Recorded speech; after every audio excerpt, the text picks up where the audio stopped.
What's up guys, and welcome back to another episode of Living With It. Now, if you've ever wondered what does it take to own a classic motorcycle, how expensive it is, what's the maintenance cost, what's the restoration cost, watch this episode as we've got an amazing Jawa 250 standing behind me. So roll the intro and let's start the clip.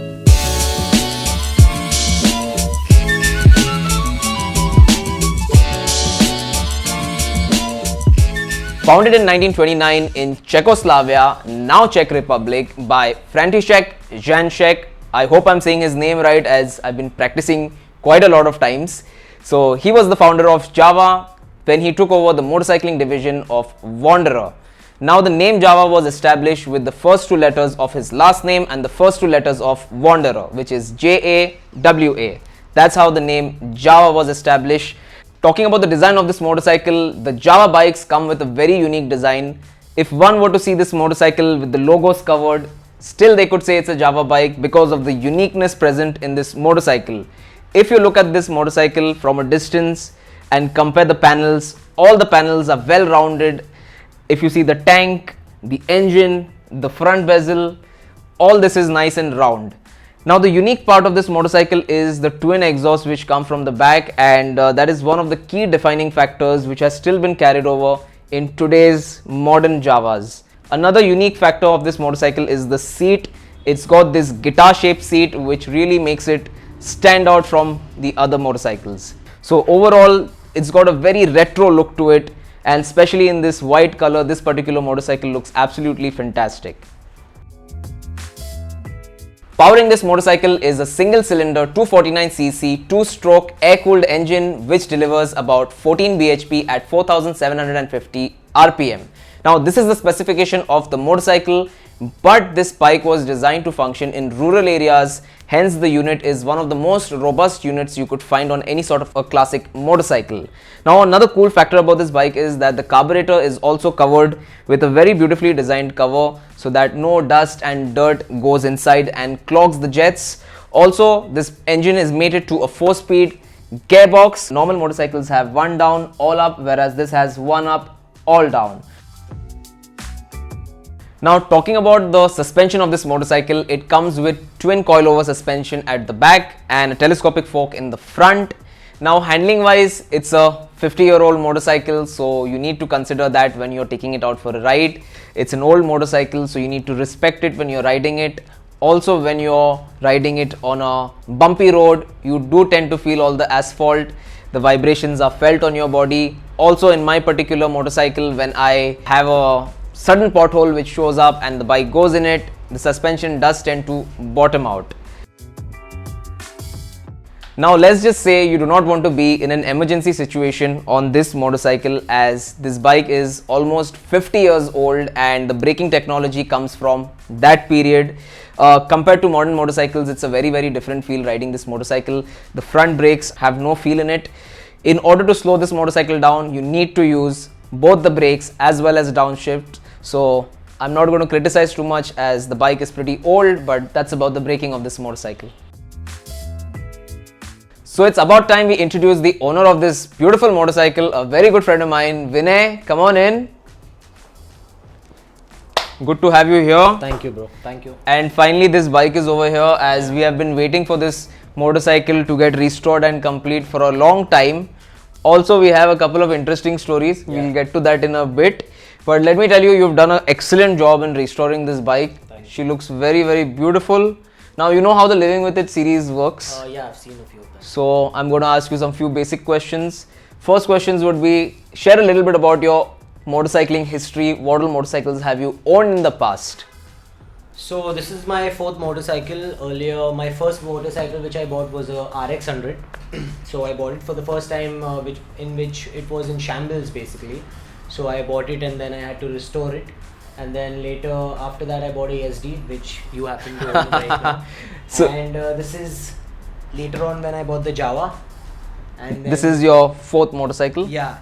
And by the way, जो Yazdi की story थी, let me tell you a little bit about that. So I bought the Yazdi from a good friend of mine, another good friend of mine, and one day I was riding the bike and this guy is chasing me on another motorcycle and he's asking me to stop. So I stopped the bike and he was so eager to get off the bike that he got his jeans stuck in the stand.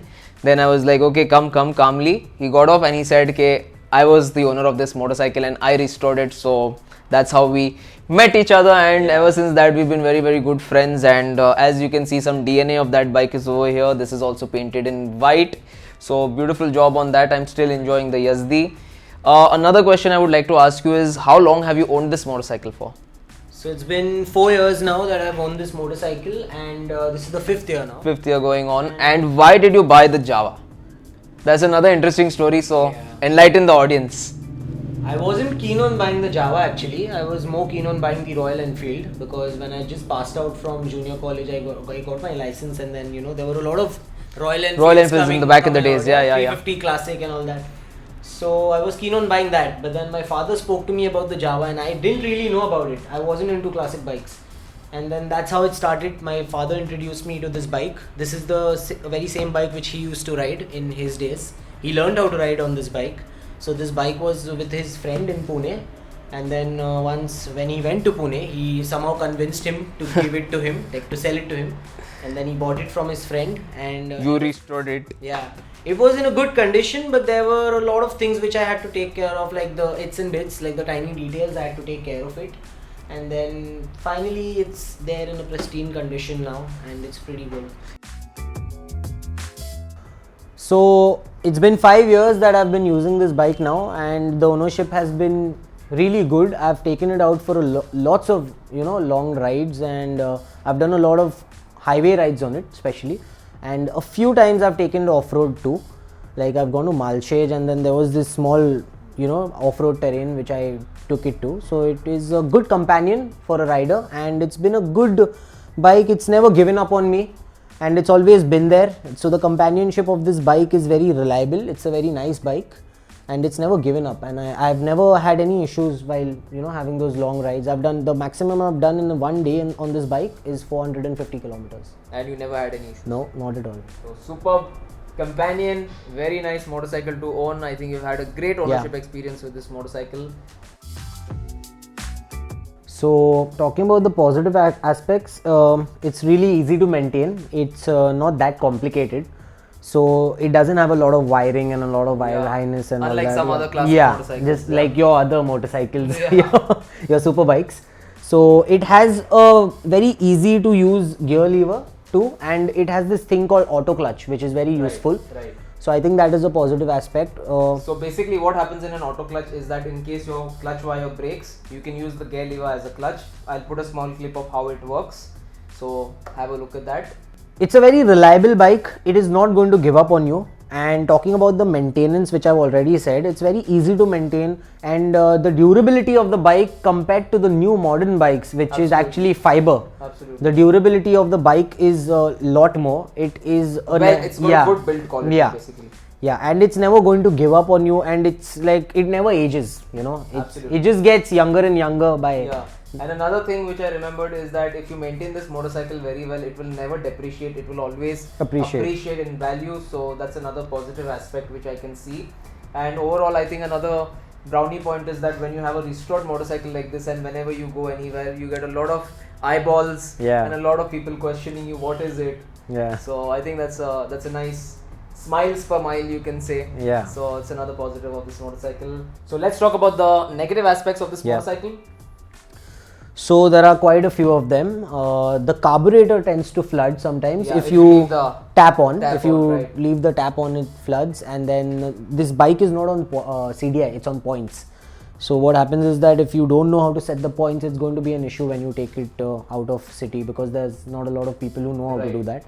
And then the pillion aspect of the bike is not that comfortable when it comes to taking it out for a long ride. The pillion isn't going to be that comfortable on this bike if you're taking the pillion out for a long ride. And then the mechanic for this bike, the craftsmen, the artists. Very few handful of people who can actually work on this motorcycle. Yeah. Also another negative point I find is that when you ride this motorcycle hard, the spark plugs tends to short out. Yeah. Also, if you are an idiot and you put a lot of 2T oil in the petrol, it tends to short out. So as happened to me on one of the rides at Lonavala, by the way. Yeah, I know. You told me about it. Those are a few negatives which come to my mind. Normally the What's What segment is where we talk about the aftermarkets of the motorcycle. However, this is a classic motorcycle and it's pretty much restored to the factory specifications. So we are going to tweak it a little bit. Why don't you share about how difficult was it to acquire parts? What all you had to do to get this motorcycle in this shape?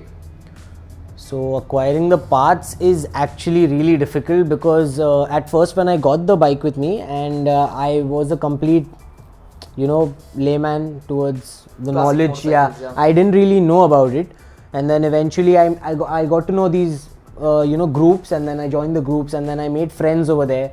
And other than that, there were websites, like there's a website called jawashop.com. So all these websites, they started helping me with the parts. Then I started sourcing for parts from Bangalore, then Delhi, and then I started making contacts, and then slowly I gathered a lot of information about it. And that's how I came across a lot of things, like the cover I ordered it from Bangalore, and then the foot pegs, you see the Jawa embossed on it. So the foot pegs are from Czech Republic, and then the meter is from Czech Republic. And other than that, I've ordered the switch, which I've not yet put, but it's there in spare right now with me. So let's talk about the maintenance of this motorcycle. So the maintenance is pretty easy, but the only difficult part is that the mechanics are really hard to find, and it depends on you how lucky you are with the mechanic. And the parts are really difficult to find sometimes. Some of the parts are really expensive. People ask a lot of money for it. Yeah. And other than that, I service the bike once in 6 months, and it gives me a cost of what, $1,000 bucks? $1,000. That's what my mechanic charges, and it depends from mechanic to mechanic. Now, whenever you go to buy any classic motorcycles, there are a couple of things you need to keep in mind. Now, first and foremost, the most important thing is inspect all the documents of the motorcycle, because a lot of times the documents are not there, they are incomplete, and then you end up getting a motorcycle and getting stuck with it. So make sure you inspect the documents first.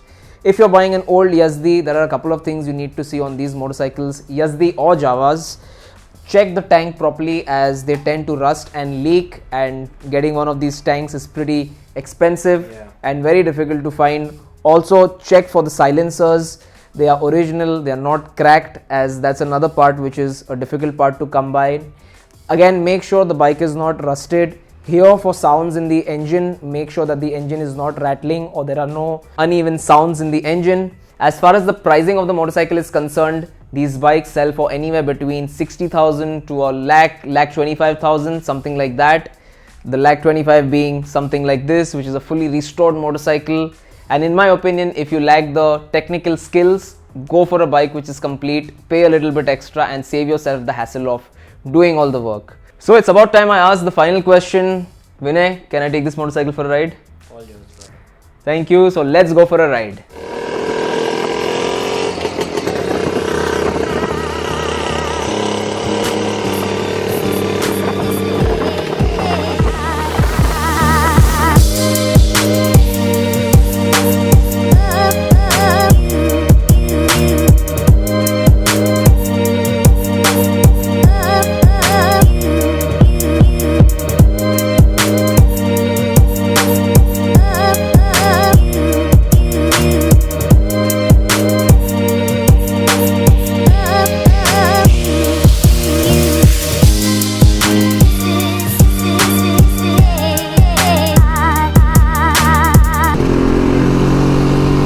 Alright guys, so we are riding the Jawa finally.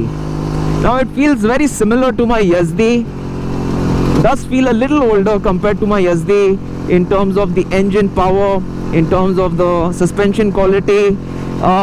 It is a very old motorcycle. It's probably a couple of decades older than my motorcycle.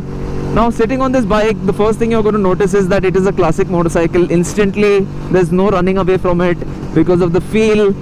That is very apparent. Another thing, the bike is fairly compact, and compared to modern motorcycles, it's a completely different experience riding this sort of a bike. Now I'm pretty used to the gear shifting of this motorcycle. It's one up, all down, as I do on a Yazdi. But if you are a new rider jumping on this, there might be a little bit of a confusion which you might encounter, and this particular bike is riding pretty straight. Although on bumpy surfaces you do feel the bumps coming and little bit distorting your ride, but again it's a old school suspension, so you do feel the bumps. Unfortunately, the highway is quite clogged right now. It's starting to get peak hours in a bit. Hopefully the stretch after this is a little bit open and we can do a little faster shot. The other cool thing I like about this motorcycle is the engine of the bike. Now this is a 1960s 1970s motorcycle designed in that era. In spite of that, it used to do 100 kilometers an hour in those times, so which is pretty good compared to modern times. Although crossing 65 70, you do feel a little scared, thinking that something will come in the front and you will have to brake. And this motorcycle has one of the most unique sounding exhaust notes coming out of those twin exhausts at the back, which really makes you feel special. This particular one is very nicely done up in this white color, which really makes the bike stand out. And on the way here to the shoot, I got a lot of thumbs ups coming from a lot of different people, so it was a very cool experience riding this motorcycle. So normally at this point of time I do a flyby in the video, but since it's a classic motorcycle, we will be doing more of a ride by. So just gonna wait for the traffic to die down and let's leave.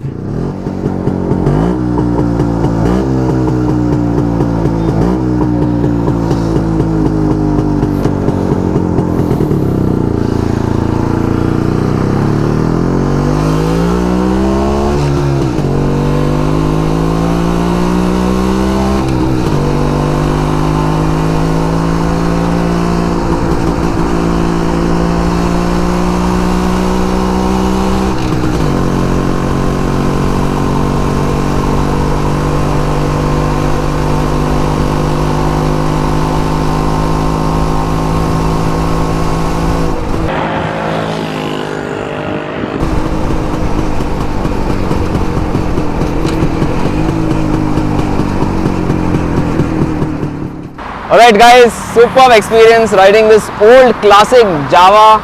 Huge shout out to Vinay for bringing this bike and sharing it with me and sharing it with all of us.